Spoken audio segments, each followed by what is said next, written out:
రెడ్డి గారు, నా తర్వాత పాస్టర్ గారు, మా మనవడు గారు, ఆయన దేవుని వాక్యం అందిస్తారు.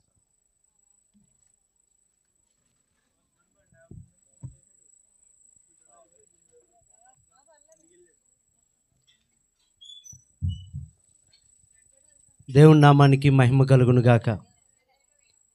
దేవుని నామానికి మహిమ కలుగును గాక. అందరూ చెప్పాలి హల్లెలూయా. ప్రియమైన దేవుని వారలారా, ముందుగా తండ్రి అయిన దేవునికి నా ప్రత్యేకమైన కృతజ్ఞతాస్తుతులు చెల్లిస్తున్నాను. అలాగే సమయం ఇచ్చిన దైవజనులు తాతయ్య గారు, అభిషక్తులు తాతయ్య గారికి నా ప్రత్యేకమైన వందనాలు చెల్లిస్తున్నాను. అలాగే కూడి వచ్చిన సహోదరులకి నా ప్రత్యేకమైన వందనాలు చెల్లిస్తున్నాను. అలాగే కృతజ్ఞత కూడిక ఏర్పాటు చేసుకున్న మన సురేష్ గారికి, నా మిత్రుడు సురేష్ గారికి నా ప్రత్యేకమైన వందనాలు. కుటుంబం అంతటికి కూడా నా ప్రత్యేకమైన వందనాలు చెల్లిస్తున్నాను. ఒక్క పల్లవి పాడుకుని దేవుని యొక్క వాక్య ధ్యానంలోనికి మనం అందరూ అడుగు పెడదాం. దయచేసి ఎవరు కూడా కొద్దిసేపు ఎవరు నిద్రపోవద్దు, మెలకుగా ఉండండి. ఎందుకంటే దేవుని వాక్యం వినపడే సమయమే అతి విలువైన సమయం. ఇంతవరకు సమయం దైవజనులు మనకు ఎంతో బోధించారు. మొట్టమొదటి వర్తమానం దైవజనులు మనకు అందించారు. అలాగే అద్భుతమైన సాక్ష్యం మనం విన్నాం. అలాగే కొద్దిసేపు దేవుని మాటలు మనం వినాలని ప్రేమపూర్వకంగా కోరుతున్నాను. దయచేసి అందరూ కూడా మీ హృదయాన్ని, మనసును ఇక్కడే కేంద్రీకరించి దేవుని వాక్యం శ్రద్ధాశక్తితో వినవలసిందిగా కోరుచున్నాను. ఒక్క పల్లవి పాడుకుని మహిమపరుచుకుని దేవుని వాక్యం కొద్దిసేపు మాత్రమే మనం విందాం.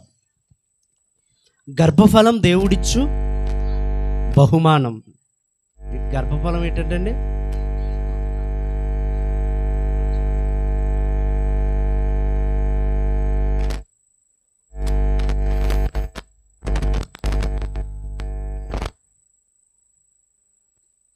వివాహమైన దంపతులకు అందరూ కూడా విందుకు వచ్చిన వాళ్ళు, ఆ యొక్క పెళ్ళికి వచ్చిన వాళ్ళు అందరూ గిఫ్ట్లు ఇస్తారా ఎవరండి? మన ఇక్కడ సాంప్రదాయంలో ఏంటంటే కట్టేతలు రాస్తారు, కొన్ని విలువైన గిఫ్ట్లు ఇస్తారు. కానీ ఆ దంపతుల్ని ప్రేమించి దేవుడు బహుమానం ఇస్తాడు, అదే గర్భఫలం. ఇప్పుడు ఆ గర్భఫలాన్ని దేవుడు ప్రేమించి ఇచ్చాడు. మరి ఆ యొక్క తల్లిదండ్రులు ఏం చేయాలన్నది చిన్న పల్లవి పాడదాం. గర్భఫలం దేవుడిచ్చు బహుమానం, వారిని దేవునికై పెంచకుంటే అవమానం. గర్భఫలం దేవుడిచ్చు బహుమానం, వారిని దేవునికై పెంచకుంటే అవమానం. విలువైనది వెలకట్టలేనిది నీ గర్భాన ఇచ్చిన బహుమానం.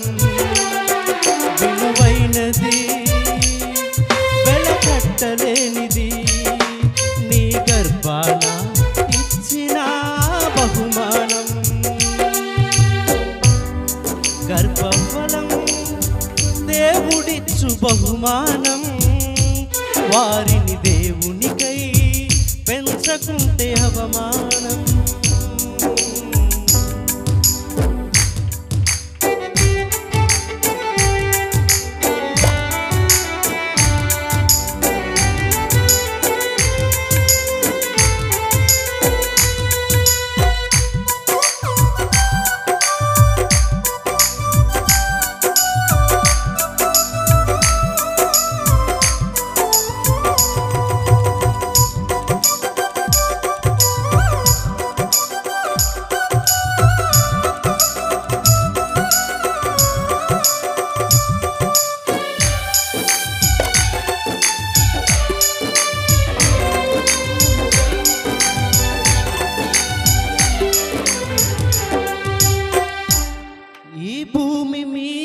తల్లిదండ్రులు కష్టపడి పిల్లలకు ఇస్తారు ఆస్తిని.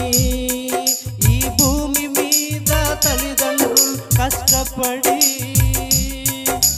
పిల్లలకు ఇస్తారు ఆస్తిని. ఆ దేవుడే మనిషిని ఇష్టపడి నీ గర్భాన ఇచ్చాడు పిల్లలు అని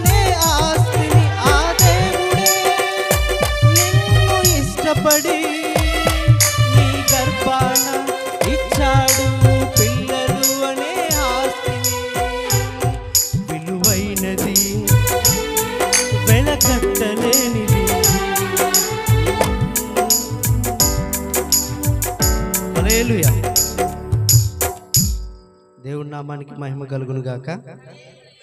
మనం ఎలా పాడుకుంటూ వెళితే సమయం సరిపోదు కాబట్టి మీ అందరూ దేవుని వాక్యం వినాలని ప్రేమపూర్వకంగా కోరుకుంటున్నాను. చిన్న ప్రార్థన చేసుకుని దేవుని యొక్క వాక్య ధ్యానంలోనికి మనం అందరం అడుగు పెడదాం. మహాపరిశుద్ధుడైన మా ప్రియ పరలోకపు తండ్రి, ఘనమైన శ్రేష్టమైన అతి పవిత్రమైన నామానికి స్తుతులు స్తోత్రాలు చెల్లిస్తున్నాం ప్రభా. నాయన ఈ రాత్రికాల సమయంలో ఈ కృతజ్ఞత కూడికలో ప్రభా మీకు మహిమకరంగాను మా అందరికీ దీవెనకరంగాను జరిగించండి ప్రభా. నాయన తెరంచెట్టి సురేష్ని రాజీని ప్రేమించి వారికి ఇచ్చిన గర్భఫలాన్ని బట్టి ప్రభా నిన్ను మహిమపరిచి నిన్ను స్తుతించి నీకు కృతజ్ఞత కూడికను ఇక్కడ ఏర్పాటు చేసి అనేక మందిని పిలిచి నిన్ను మహిమపరిచే విధంగా వాళ్ళు ఇక్కడ కూడికను ఏర్పాటు చేసి ఈ కూడికను కూడా ఆది నుండి ముగింపు వరకు మీకు మహిమకరంగాను మాకు దీవెనకరంగాను జరిగించమని ఇప్పుడు చెప్పబోయే వర్తమానంలో మీరు 30దంతలుగాను 60దంతలుగాను 100అంతలుగాను ఫలించేటట్లు, హృదయంలో ఫలించేటట్లు ప్రతి ఒక్కరికి వినగల చెవి, గ్రహించగల మనస్సు, భద్రపరుచుకునే హృదయాన్ని దయచేయమని మా ప్రభువును మా రక్షకుడునైనా యేసుక్రీస్తు వారి శ్రేష్టమైన నామంలో ఈ ప్రార్థన మనవులు అడుగుచున్నాను పరమ తండ్రి, ఆమెన్. దేవుని నామానికి మహిమ కలుగును గాక. ప్రియమైన దేవుని వారలారా, మిత్రుడు సురేష్ కృతజ్ఞత కూడిక ఏర్పాటు చేసి ఇక్కడ మన సంఘాన్ని పిలిచి, అలాగే సంఘం ఒక్కటే పిలవలేదు, ఇంకెవరెవరిని పిలిచాడు? బంధువులందరినీ పిలిచాడు, స్నేహితులందరినీ పిలిచాడు, తాను పని చేసే వద్ద ఉన్న కొలీగ్స్ అందరినీ పిలిచాడు. ఎందుకు ఇంత పిలిచాడంటే, ఇదిగో నా దేవుడు నా జీవితంలో చేసిన గొప్ప కార్యం మేలును బట్టి నేను దేవుణ్ణి ఏం చేస్తున్నాను? స్తుతిస్తున్నాను. అంటే తన దీపాన్ని వెలిగించి ఎక్కడ పెట్టాడంటే కొంచెం కింద మంచం కింద పెట్టలేదు. ఎక్కడ పెట్టాడు? దీపస్తంభం మీద పెట్టాడు. దేవుని నామానికి మహిమ కలుగును గాక.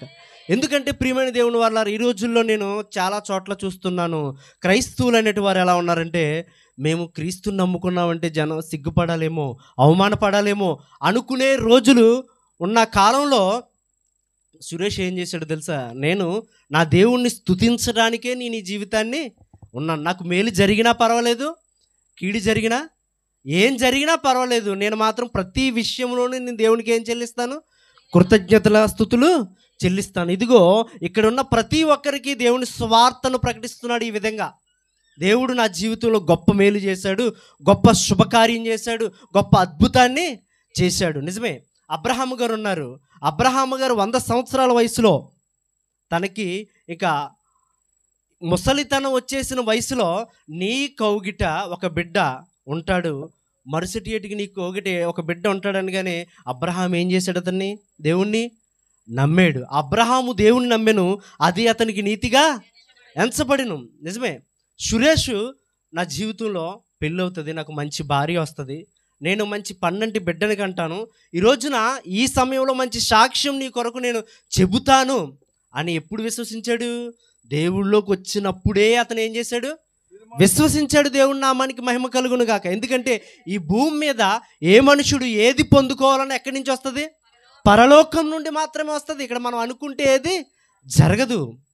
పరలోకం నుండి అనుగ్రహింపబడితేనే కానీ భూమి మీద మనుషుడు ఏదియు పొందనేరడు.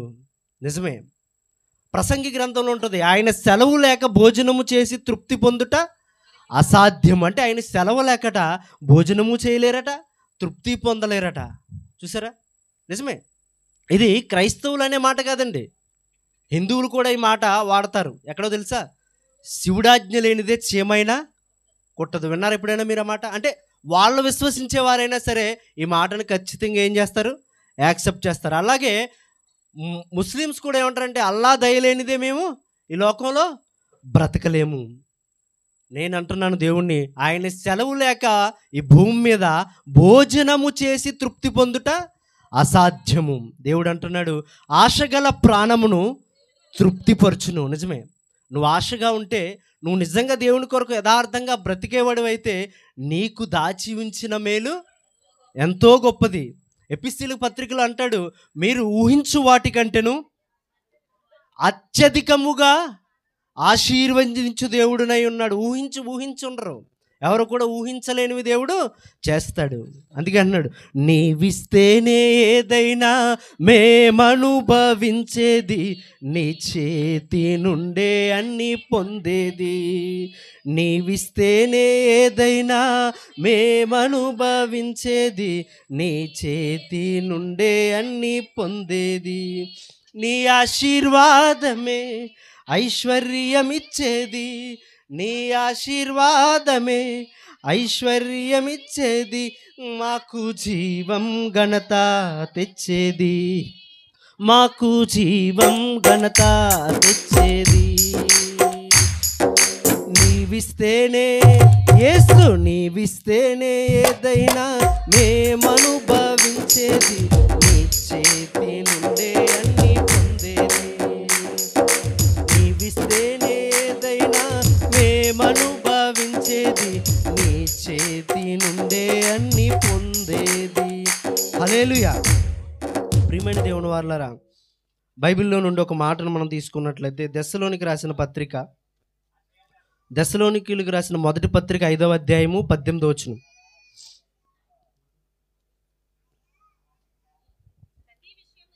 ప్రతి విషయమునందును కృతజ్ఞతాస్తుతులు చెల్లించుడి, ఇలాగు చేయుట యేసుక్రీస్తునందు మీ విషయంలో దేవుని చిత్తము. చూసారా, ఎవరి విషయంలో వాళ్ళకి దేవుని చిత్తం ఏంటట? చిత్తము అనగానే ఇష్టం. దేవుని ఇష్టం ఏంటి? మీ విషయంలో, అంటే మీ విషయంలో, నా విషయంలో దేవుని ఇష్టం ఏంటి ప్రభు అంటే, నేను ప్రతి విషయంలోనూ, నేను నడుస్తున్నా ఆయనకు కృతజ్ఞతాస్తుతులు చెల్లించాలి, నేను పండుకున్నా ఆయనకు కృతజ్ఞతాస్తుతులు చెల్లించాలి. ఎందుకంటే ఈ లోకంలో ఆయన సెలవు లేక భోజనం చేసి తృప్తి పొందుట అసాధ్యము. అందుకే మనం ఏం చేసినా, మనకి ఏదైనా దేవునికి ఏం చెల్లించాలండి? కృతజ్ఞతాస్తుతులు చెల్లించాలి. అట్టి రీతిగా దేవుణ్ణి మహిమపరచు నిమిత్తము ఇక్కడ ఈ కుటుంబము గొప్పగా దేవుణ్ణి ఏం చేస్తున్నారు? ఇక్కడ ఆరాధిస్తున్నారు, స్తుతిస్తున్నారు, దేవుని గురించి తెలుపుతున్నారు. ఎందుకంటే యేసుక్రీస్తు నిజమైన దేవుడు, గొప్ప దేవుడై ఉన్నాడు. ఆయన నేనే మార్గము, నేనే సత్యము, నేనే జీవమునై ఉన్నాడు అన్నాడు. నిజమే, నా ద్వారా తప్ప ఎవడును పరలోకానికి ప్రవేశింపలేడు. ఎందుకంటే అందరూ పాపము చేసి దేవుడు అనుగ్రహించు మహిమను పొందలేకపోతున్నారు. అందుకే నశించిన దానిని వెతికి రక్షించుటకు యేసుక్రీస్తు ప్రభువారు భూమి మీదకి వచ్చారు శరీరధారిగా. కనుక ఆయన్ని స్తుతించడం, ఆయన మహిమపరచడం, ఆయనకి కృతజ్ఞతాస్తుతులు చెల్లించడం ఈరోజు మనకి ఇక్కడ జరుగుతూ ఉంది. నిజమే, ఆయన గురించి చెప్పడానికే ఒక పక్క అన్యులు, ఒక పక్క బంధువులు, ఒక పక్క సంఘస్థులు, ఒక పక్క ఈ వీధివారు, జనం ఇక్కడ అందరి ఎదుట దేవుణ్ణి గొప్పగా చూపిస్తున్న కుటుంబం ఏదైనా ఉందంటే తిరుమశెట్టి వారి కుటుంబం. దేవుని నామానికి మహిమ కలుగును గాక. ఎందుకంటే మనం ప్రతి విషయంలో ఏం చేయాలట? ఇప్పుడు ఈ సురేష్ గారి విషయంలో ఏం జరిగింది చెప్పండి. ఇప్పుడు మేలు చెప్పండి, ఏం జరిగింది? బహుమానాన్ని ఇచ్చాడు. గర్భఫలము దేవుడిచ్చు బహుమానం. నిజమే, బహుమానం ఇచ్చినప్పుడు ఆ బహుమానాన్ని మనం దేవుని కొరకు ఏం చేయాలట? పెంచాలి. దేవుని కొరకు పెంచకపోతే అవమానం. ఎవరైనా మనకి ఏదైనా గిఫ్ట్ ఇచ్చారనుకోండి, ఆ గిఫ్ట్ని తీసుకున్నప్పుడు అందరు ఎదురుగా ఫోటో దిగినప్పుడు నీట్గా తీసుకుని అంతా కార్యక్రమం అంతా అయిపోయిన తర్వాత పక్కన పాడేసి ఆ గిఫ్ట్ ఓపెనే చేయకుండా పక్కన పాడేసామనుకోండి, ఎప్పుడైనా ఇచ్చిన అతను ఎప్పుడో కొద్ది సంవత్సరాల తర్వాత వచ్చినప్పుడు చూశాడు అనుకోండి, ఎలా ఫీల్ అవుతాడు అతను చెప్పండి? దీటి నేను ఎంత విలువైన గిఫ్ట్ నేను ఇస్తే అది పక్కన పాడేశారా అన్నట్టుగా. కానీ దేవుడిచ్చు బహుమానం భూమి మీద ఏ మనిషి కూడా ఇవ్వలేడు, ఏ మనిషి కూడా. నిజమే, ఈ రోజున ప్రపంచంలో పిల్లలు లేనివారు చాలామంది ఉన్నారండి. చాలామంది, ఒక్కరు కాదు, వందల కొద్దీ, వేల కొద్దీ ఉన్నారు. ఎన్నో హాస్పిటల్ చుట్టూ ఎన్నో మందులు వాడు తిరుగుతున్నారు. ఎందుకంటే ఈ భూమి మీద ఎవరికి అసాధ్యము, దేవుడే ఇవ్వాలి గర్భఫలము. నిజమే, అబ్రహాము గారే 100 సంవత్సరాలు ఆగారంటే ఒకసారి ఆలోచించండి. దేవుడిస్తేనే మన జీవితంలో ఏదైనా కార్యము జరుగుతుంది. అందుకే నీవిస్తేనే ఏదైనా మేము అనుభవించేది అంటున్నాడు. దేవుని నామానికి మహిమ కలుగును గాక. కానీ ప్రతి విషయంలోనూ ఏం చేయాలట? కృతజ్ఞతాస్తుతులు చెల్లించాలి. నిజమే, మనం ఏదైనా రోడ్డు మీద వెళుతూ ఉన్నప్పుడు ఎవరైనా మనకి లిఫ్ట్ ఇచ్చారనుకోండి, ఏం చేస్తాం మనం? ఏమి ఇచ్చాడు అతను? తన ఆస్తిని ఇచ్చాడా? ఇవ్వలా, జస్ట్ లిఫ్ట్ ఇచ్చాడు. అతను వెళ్ళిపోయే దారికే లిఫ్ట్ ఇస్తే మనం వెంటనే ఏం చేస్తాం? థ్యాంక్స్ చెప్తాం. నిజమే, ఎందుకు? ఆ వ్యక్తి నువ్వు వెళ్ళిపోయేటప్పుడు నీకు లిఫ్ట్ ఇచ్చాడు కాబట్టి, నువ్వు వెళ్ళవలసిన గమ్యానికి నిన్ను ఏం చేశాడు, చేర్చాడు కాబట్టి నువ్వు అతనికి ఏం చెప్తున్నావు, థ్యాంక్స్ చెప్తున్నావు. అంటే ఈ భూమి మీద ఒక మనిషికి నువ్వు చెప్తున్నావు థ్యాంక్స్, నువ్వు చెప్తున్నావు కృతజ్ఞత చెప్తున్నావు. కానీ దేవుడు ఇక్కడ ఏ మనిషి ఇవ్వలేంది దేవుడు మనకి ఇస్తున్నాడు. మన ఆయువును మనకి ఇస్తున్నాడు, మనకి ఆయుష్కాలాన్ని ఇస్తున్నాడు, మన జీవితాన్ని ఇస్తున్నాడు, మనకి ఒక కుటుంబాన్ని మనకి ఇస్తున్నాడు. ఎపిసిల్కి రాసిన పత్రికలో ఉంటుంది, ప్రతి కుటుంబం అనంట ఎవరి వల్ల వస్తుందంట, తండ్రి అయిన దేవుని వల్ల వస్తుందంట ప్రతి కుటుంబము కూడా. అంటే ఇప్పుడు ఏ మనిషి కూడా పెళ్ళి అవ్విన తర్వాత భార్య, మరలా పిల్లలు, అక్కడి నుంచి ఒక కుటుంబము ఏర్పడుతుంది. అలా నీకు కుటుంబం ఏర్పడాలి అంటే ఎవరివ్వాలి, దేవుడే ఇవ్వాలి. దేవుడే మొట్టమొదట ఒక కుటుంబాన్ని ఏర్పాటు చేశాడు, అదే ఆదాము అవ్వ. వాళ్ళకిద్దరు కయ్యేను ఏబేలు. అలా కుటుంబాన్ని ప్రారంభించిన దేవుడు ఈ రోజున ఎంతోమంది కుటుంబాలని ఆశీర్వదిస్తున్నాడు. దేవుడి నామానికి మహిమ కలుగును గాక. కనుక ఇలా ఆశీర్వదిస్తున్న దేవునికి మనం ఏం కలిగి ఉండాలండి, కృతజ్ఞత కలిగి ఉండాలి. కృతజ్ఞత లేని వారిగా మనము ఉండకూడదు. చాలామంది కృతజ్ఞత లేని వారిగా ఉంటారంట. లోకాసు వార్త ఒకసారి చూద్దాం, ముగించుకుందాం. లోకాసు వార్త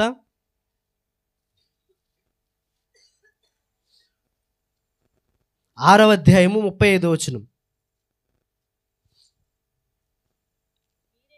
మీరైతే ఎట్టివారిని గూర్చినైనను నిరాశ చేసుకొనక మీ శత్రువులను ప్రేమించుడి, మేలు చేయుడి, అప్పుయుడి, అప్పుడు మీ ఫలము గొప్పదయుండును, మీరు సర్వోన్నతుని కుమారులై ఉందురు. ఆయన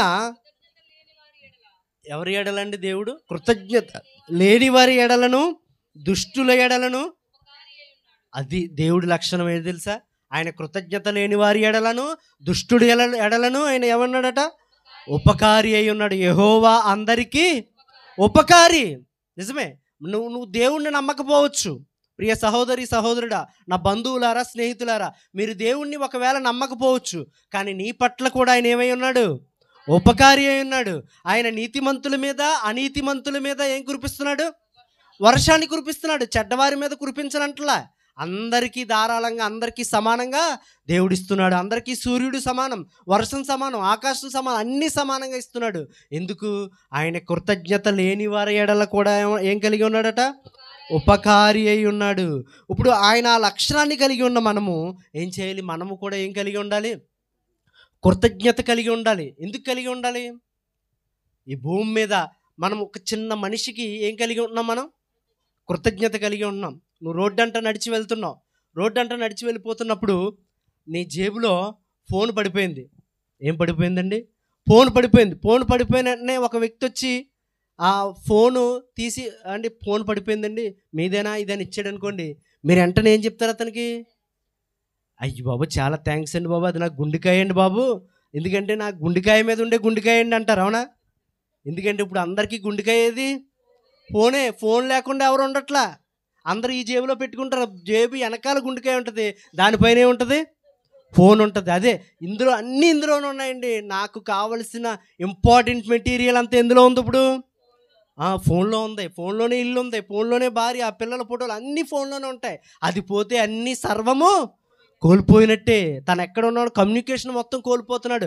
అటువంటి ఫోను దొరికినప్పుడు, వ్యక్తి ఇచ్చినప్పుడు, అయ్యి బాబు చాలా థ్యాంక్స్ అండి, చాలా థ్యాంక్స్ అండి అని చెప్తాం. ఎందుకు, ఫోన్ అంత ఇంపార్టెంట్ కాబట్టి చాలా థ్యాంక్స్ అని చెప్తాం.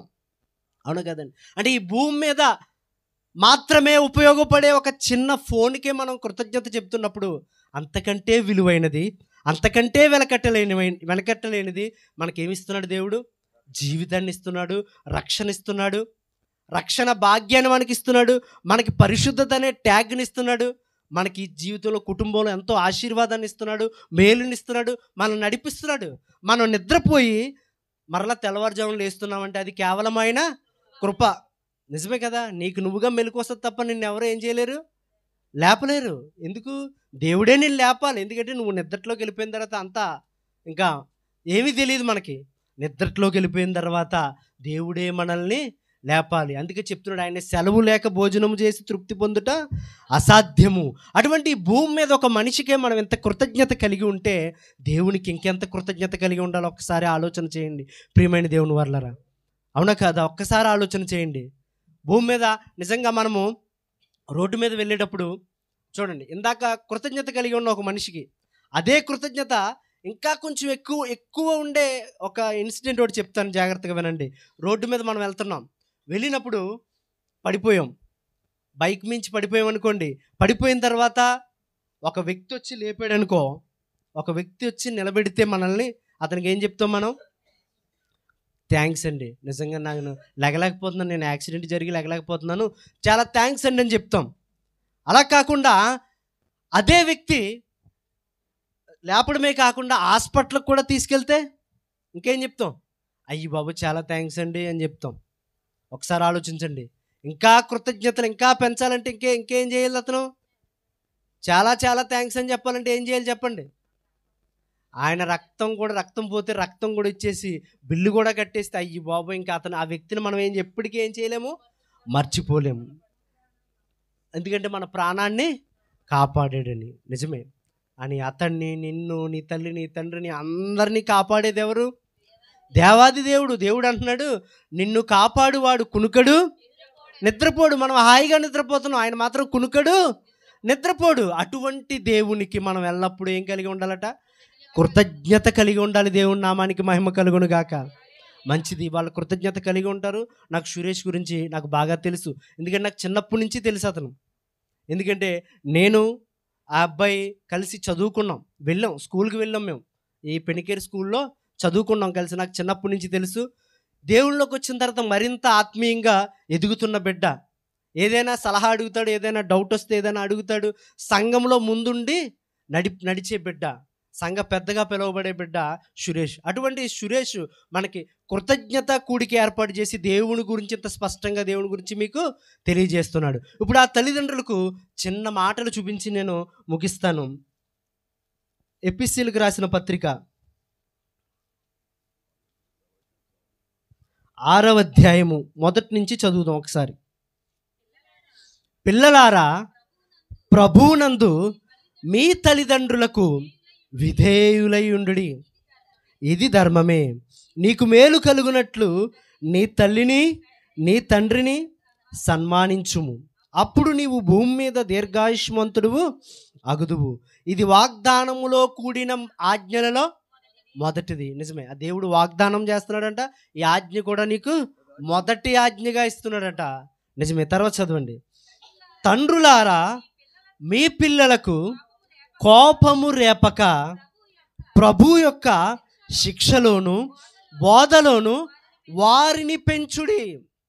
ప్రియమైన తల్లిదండ్రులారా, వారికే కాదు, ఇక్కడ ఉన్న తల్లిదండ్రులందరికీ నేను వాక్యం ద్వారా చెప్తూ ఉన్నాను. దేవుడు, పరిశుద్ధాత్మ దేవుడు మీతో పంచుకోవాలని ఆశపడుతూ ఉన్నాడు. ఎంతమందికి పిల్లలు ఉన్నారు? చేతులు ఎత్తండి.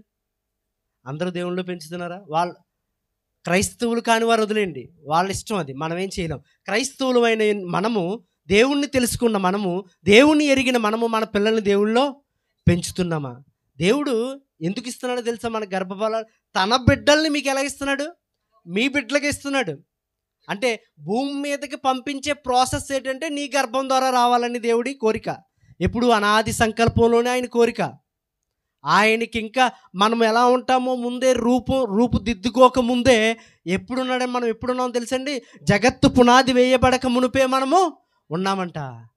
నిజమే. నీ గర్భంలో ఆయన రూపిస్తున్నాడు, తన బిడ్డను నీ బిడ్డగా పంపుతున్నాడు. ఎందుకంటే నువ్వు వాడిని దేవుని కొరకు పెంచాలని. కానీ ఈ లోకంలో పిల్లల్ని దేవుని కొరకు పెంచే వాళ్ళు చాలా తక్కువైపోయారండి.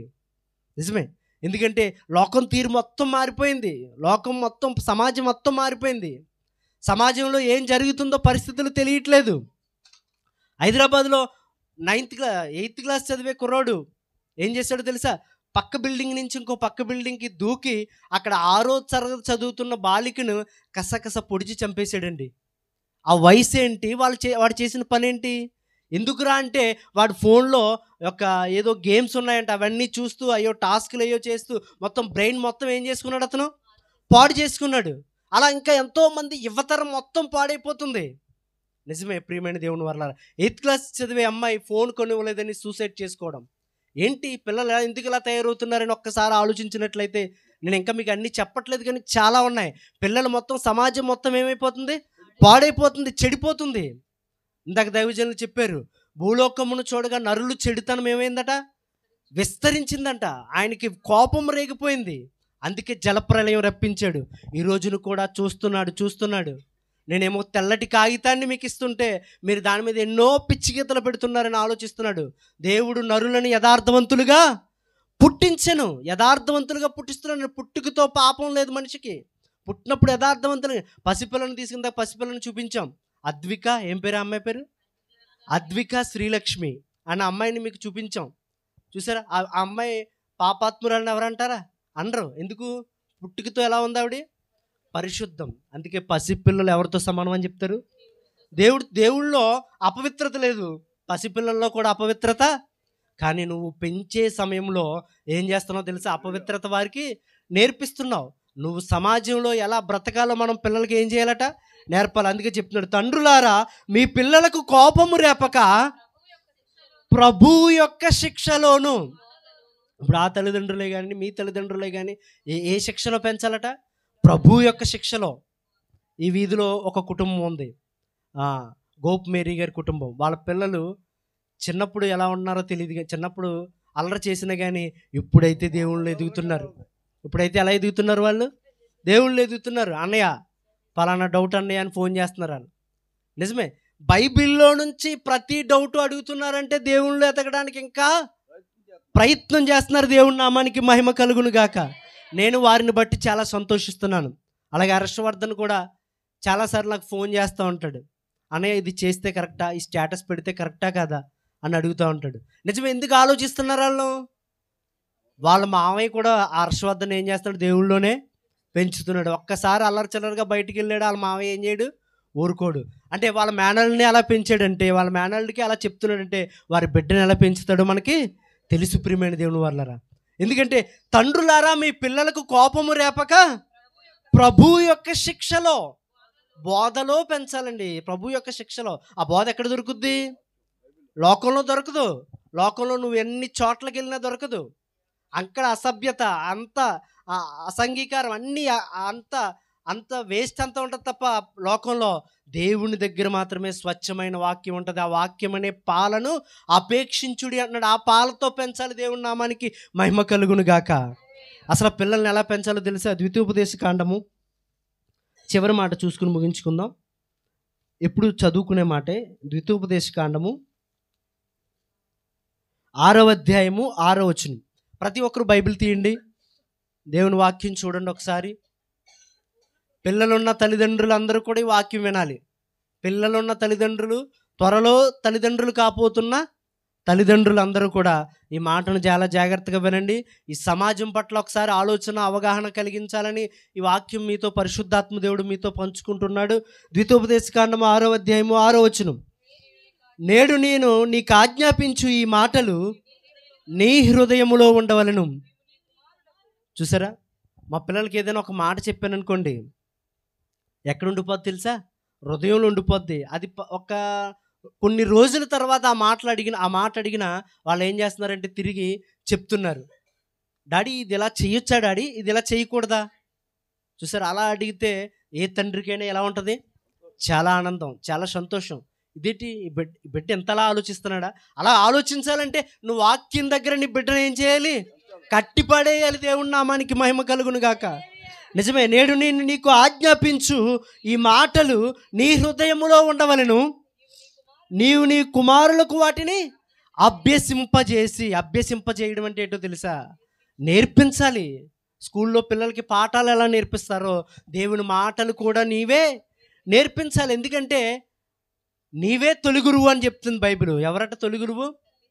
తల్లి తండ్రే గురువు.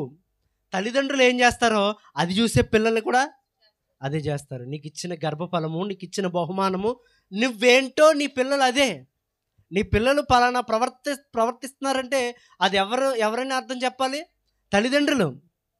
నువ్వేదో అదే నీ పిల్లలు, నువ్వేంటో అవే నీ గర్భఫలాలు.